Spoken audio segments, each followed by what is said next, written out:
I'm taking this opportunity to clear this mess out of my head, to clear this blood out of my lungs. I need to dig holes to bury the dead. Look at yourself in the mirror and tell me what a man is without pride. Tell me what a man is without fire in his eyes. Tell me who the fuck you are. You are.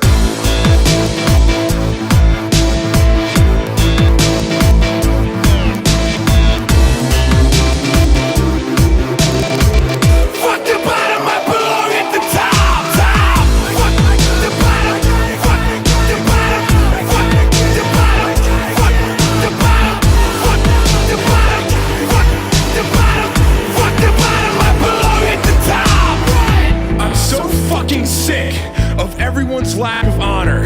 I'm so sick of everyone's willingness to settle. Why is no one prepared to die for anything? I don't need a reason. One more time. I don't need to think about it. One more time. I'm gonna stand right the fuck here. One more time. And take this to my fucking chest. One more time. They try and hold me back. They try and hold me back. They try and hold me back. They try and hold me back. They try and hold me back. They try and hold me back. I'm Jonathan the Hulk Harris. I'm a professional MMA fighter. Also a coach over at Gracie Baja, Texas, under Vinicius Draculino and Frank Adame.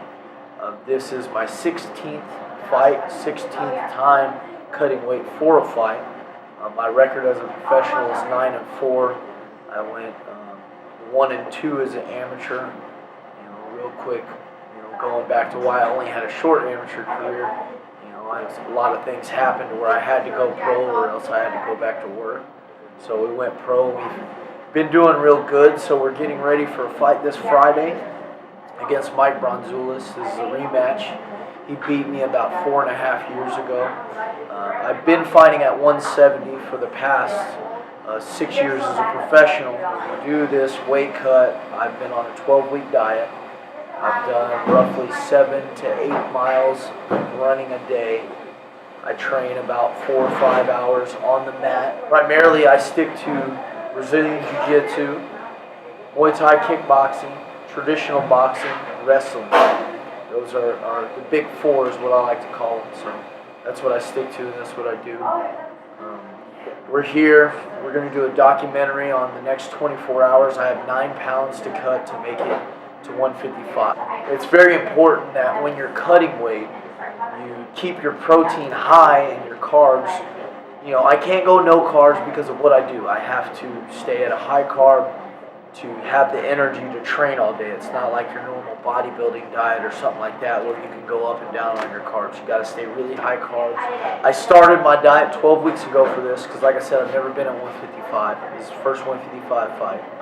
I always fought at 170, and I walked around at about 205, 210 in the off-season, quote unquote. To get to 155, it's been tough because I've had to be extremely strict. At about 4:30 in the morning, we wake up, go to the gym, and I try to get 30 minutes of fasted cardio. And then after that, I start off with egg whites every single morning. Half a cup of oatmeal every single morning. And then throughout the course of the day, I eat about every 2.5 to 3 hours. Just to maintain muscle mass, maintain energy, maintain focus. Being a performance athlete, you have to do a lot more carbs and a lot more fats. But healthy fats, EFAs, essential fatty acids, not grease fats or trans fats or anything like that. I'm a firm believer in taking supplements, but the right supplements. I take Detonate because it has Garcinia Cambogia in it, which acts as a fat and calorie blocker. I've done 3 of these a day. I try not to abuse anything, so I only stay on fat burners through the duration of my weight cuts. I don't stay on them year round. But I do that every single day, even on my days off. On the day off, I go a little bit lower dose. You have to take enzymes to help your digestion, psyllium husk, super enzymes, stuff like that, because when you're really cutting down to these lower weights, your body's trying to hold on to everything it possibly can. So you have to do enzymes. The level that I train at, being 30 years old, I need natural test boosters. I can't take synthetics because it's illegal. If I get tested, I'm suspended for a year. I also teach kids, and that's not the kind of message I want to promote to children is, hey, let's take steroids. So I take this, which has deer antler velvet extract in it, tribulus, and a all-natural estrogen suppressant to kind of help draw the water out of you from a mushroom. So this is an all-natural testosterone booster. Daily multivitamins are a must. I got to take this 2-3 times a day. I do chewables or liquid. I drink these amino energies. I'm more of a naturalist with my supplementation. I'm trying to get natural caffeines from like green tea and green coffee extract. That's where the caffeine comes from in this stuff. It's really great. Optimum Nutrition makes amino energy. This stuff's amazing. Keep high aminos to increase protein synthesis, which is a fancy way of saying break down a protein in the body. It also helps release lactic acid and help your muscles. Chewable vitamins. They have the gel cap natural test boosters with the deer antler, which over the years we've found out deer antler velvet extract is like the best thing to naturally stimulate free testosterone production. I also take a nootropic formula called Nirvana. This helps me focus because, man, when you're tired sometimes, it's hard to focus and stay in tune and really sharpen my skills and be the best I can be. I have to perform 100% of the time. Being ADHD my whole life, my attention span's like this big, so I have to take stuff.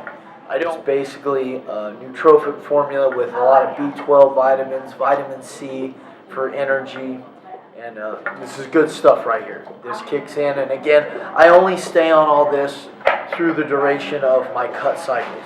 I also have to do protein shakes. When I'm not eating protein bars, I like the Met-Rx Isolate because it's low calorie, low sugar, aspartame free, which is artificial sweeteners, and it keeps my protein at 30 because your body can only naturally digest 20 to 30 grams of protein every 2 to 3 hours. If your body doesn't need anything, you won't hold anything. So I keep that all the way through my weight cuts, so I don't hold on to any of the negative calories. I pass everything. I sweat a lot. My body is working more anabolically now than ever because everything is portioned and on point, right to what it needs to be. The last 2 weeks of any water cut, I start taking an all-natural diuretic water loss pill. So I take this stuff just for 2 weeks because you're going to put the water back on after you do these cuts. So, to really get the last little bit of water, that helps. For the weigh-ins, you have 24 hours to rehydrate and rebuild up all the nutrition that you've lost in this weight cut. Like I said, I'm going to be cutting 9 pounds over the next 24 hours. So basically, I'm going to get one more meal tonight. That'll be a chicken breast and broccoli right before bed after my weight cut. I'm not going to stop cutting water tonight until I lose 5 pounds. So that means I need to see 159. So we're going to go over to the gym here in a little while, and I'm going to wear a sauna suit, a hoodie, a jacket on top of all that, pants, long pants, everything. You're going to wrap up like I'm in a winter cold. I'm going to be doing hours of bike. I'm going to be doing 30 minutes on a run and sitting in the sauna. It's very unpleasant. It's very tough. And basically what we're doing here is we're going to give you an inside look at how excruciating that kind of experience can be.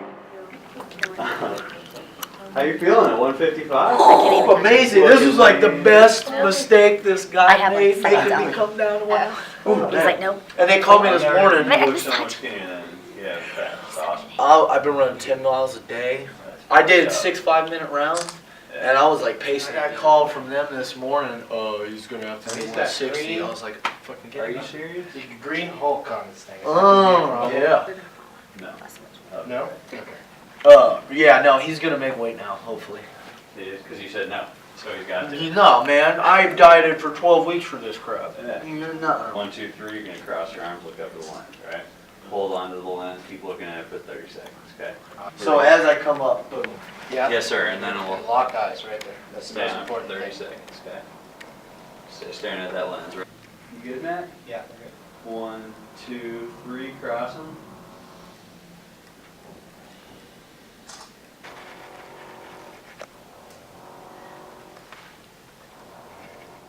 We have Masons going back in our family to Solomon's tomb. Are you made it? Not now. My dad just passed away. Me and my brother kind of made a pact. I'm gonna join the lodge that we built, my family built when I was like 3. I'm gonna join by this summer. So was your father a Mason? Yeah, he's past master, grandfather, great-grand, there's been somebody in our family, a Mason, so now Very cool. I'm gonna pick it up and go. Awesome. That's great. But I started a smoothie shop. Alright, shut up. Yeah. I'll go with that. If anything kind of face the lens here, if anything, go this way, this direction. Okay. If you look over this way a little bit, that's better. Yes, sir. Okay, cool.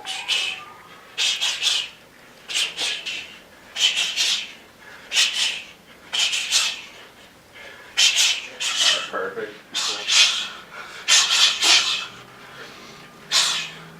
Good. Awesome. Good.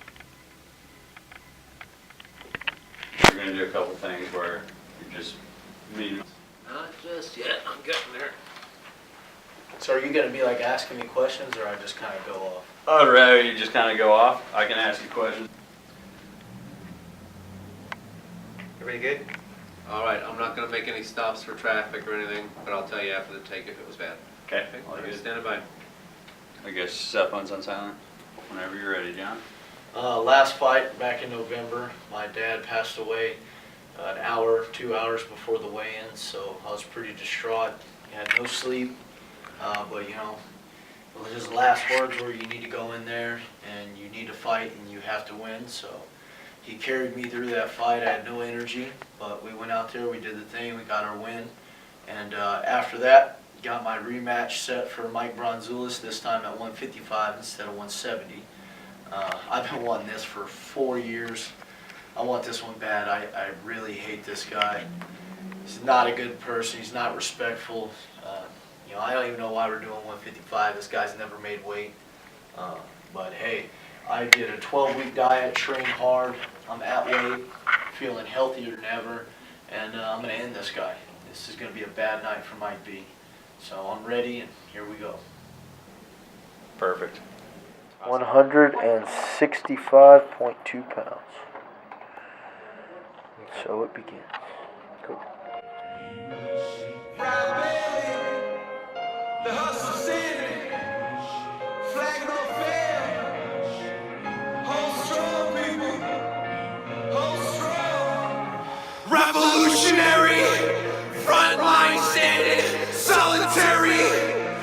Mind state. Kinda scary. Take a deep breath. Take a deep breath and put me on the front line. Put me on the front line.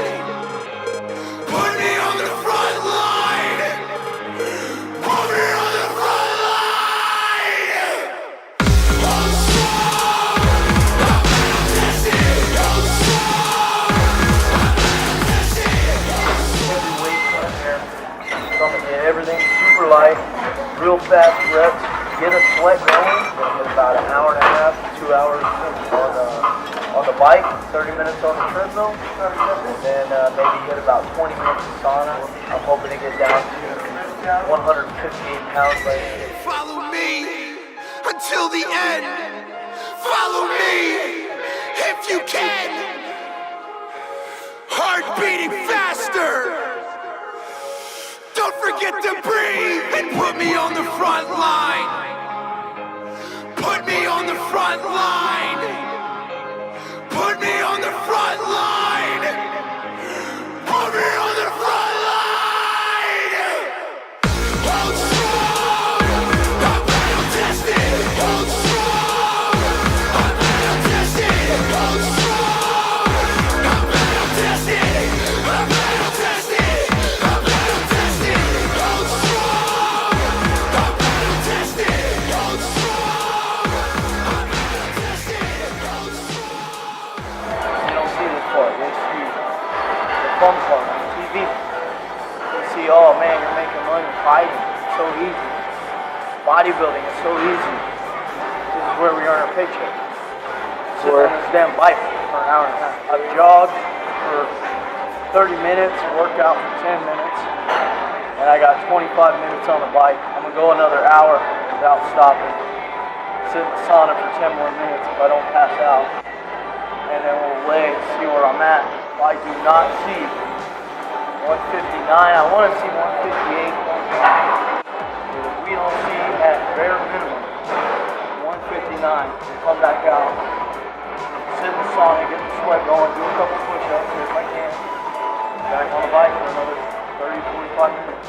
Shitload of sweat here in this town. I drain my sauna suit every 5 minutes. 165.2. Then I had a 20-ounce protein shake with water. So it probably got me up about 65 and a half. Now we're weighing in 159.9.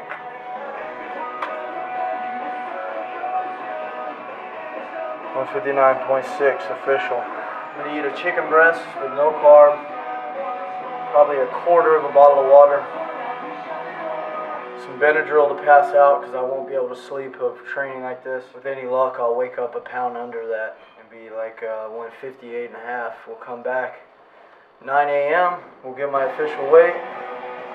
Probably another hour and a half on cardio. We'll be done by 11. Starting weight cut today. Thursday of the weigh-ins, baby. I gotta be at 164 so I can drink some coffee, be on my snap, because it's gonna get live at the weigh-ins. So I woke up this morning 159.6 again. And let's see, 160.2. So we got about 5.5 pounds to lose. Easy. How did you feel this morning? Fine. I was just, a little dragging, You feel real winded when you're depleting water and you don't have any fluids. Taking steps makes you feel like had a little bit of coffee, which is more than most fighters do day of the fight, so I'm lucky to be able to do that. You'll be 155 today. Yeah. You'll come home, you'll eat. Then tomorrow, you're trying to be at what weight? Tomorrow my target's going to be like 175. How does that make your body feel though? Like from going from 155, that's... Oh, you feel like day of the fight, I'm going to feel alive, like strong. Because when I started the cut, I was probably at 80% performance. And then I depleted my battery down to like 30%. I'm still going to barely be there, but I'm hanging on. Then you fuel back up, recharge back up all your nutrients. You feel 110%. I'm coming off of 2 days of rest, no training, just running. Full energy, overhydrating, like you're gonna feel like. Does it do anything as far as like to your stomach? No, upset your stomach. Grease will upset your stomach. Now, if you get dumb and you get into like burgers and fries, you're gonna have the shits. Stomach's gonna be messed up. You're gonna want to puke. I need to keep it clean. I eat steaks because they got creatine in it. Help me hold some water. Lots of carbs, but clean carbs like potato and wheat noodles and rice, healthy stuff, you know what I mean?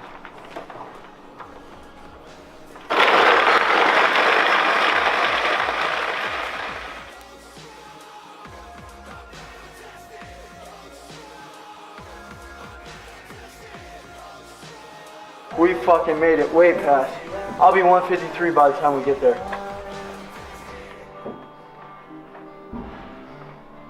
My name is Brandon Mullins. I'm a second degree black belt in Brazilian Jiu-Jitsu, and I'm one of the coaches here at Gracie Barra, Texas, along with Professor Draculino. So I started working at the school in kind of mid-2010, and Jonathan started just coming to some classes, I think maybe around 2011, and then I started to meet him and get to know him and stuff like that. But he was mostly doing just our MMA class, which was like once or twice a week, and he wasn't doing any of the gi class or anything like that. And then when we moved to this location here, then he started working as a full-time employee, he's the kickboxing coach, and then me and him really got to know each other, and that's when we started training together. And we do some drilling and some positional training and stuff like that in the mornings, and of course now he's doing the regular classes too. So not only are we hanging out a lot just because we work together, but we're also training a lot and exchanging ideas and just trying to help each other out. Well, when I first met him, he was already a really tough fighter. He had a really good base on his his boxing and his kickboxing and his stand-up. And just MMA in general was really good, but he wasn't quite as evolved in the jiu-jitsu as he is now. And we've really seen him made a lot of big strides in not just his jiu-jitsu, but also his wrestling, and I would just say his grappling in general. Has gotten a lot better, and of course he's gotten even better with the stuff that he was already good at, his kickboxing and his general boxing and his overall MMA, his cage work and stuff like that. But you know, Jonathan is a great athlete, and he's somebody that's really enjoyable to train with and to work with because he's serious about what he does. He wants to be the best. He's very coachable. He's not someone who's going to argue with you. You know, he knows that we have his best interest in mind and that we're trying to help him out. And of course, he's a high-level athlete who's been training for a long time. So, you know, if he has a question or you know, a disagreement or a different idea, then we'll talk about it. You know, but for the most part, it's yes sir, no sir. That's how it works. Whereas I think a lot of other people, they you know, they want to coach themselves, and if you want to do that, that's fine, but you need to go somewhere and do that. Don't come to a school and then tell the coaches what you want them to teach you. It doesn't work that way. You know, no one's going to evolve that way. You know, Jonathan is just he's a very hard worker. He's a very coachable person, and he's a great member of our team, and he's a good friend of mine. He's really energetic, and I don't know how he gets away with it. He yells at people in a joking, laughing way, and people love it. Yeah. I do it, and people hate me. You know, I get talking to Professor Draculino, hey, Professor Brandon, you know, you got to chill out a little bit, and I'm like, man, Jonathan's doing the same thing. But you know, he just has a way about him that he's really loud, but he's fun, and you know, again, it's the same reason he's successful in training, because he's passionate about what he does, and he really enjoys it. You know, he likes kickboxing, he likes MMA, he likes boxing, he likes jiu-jitsu. So whether he's in a training role or in a coaching role, he's doing or even a personal training. He does a lot of personal training as well. He gives it his all, and I think as a teacher, you know, students pick up on that. They see that he's looking out for them. He's trying to help them, and if you come into his class with the goal of getting better, he's one of the best coaches you can have, because he's really going to help you. He's going to unload all the knowledge that he has. I think he fits in great with our team, and I hope he decides to stay with us for a really long time.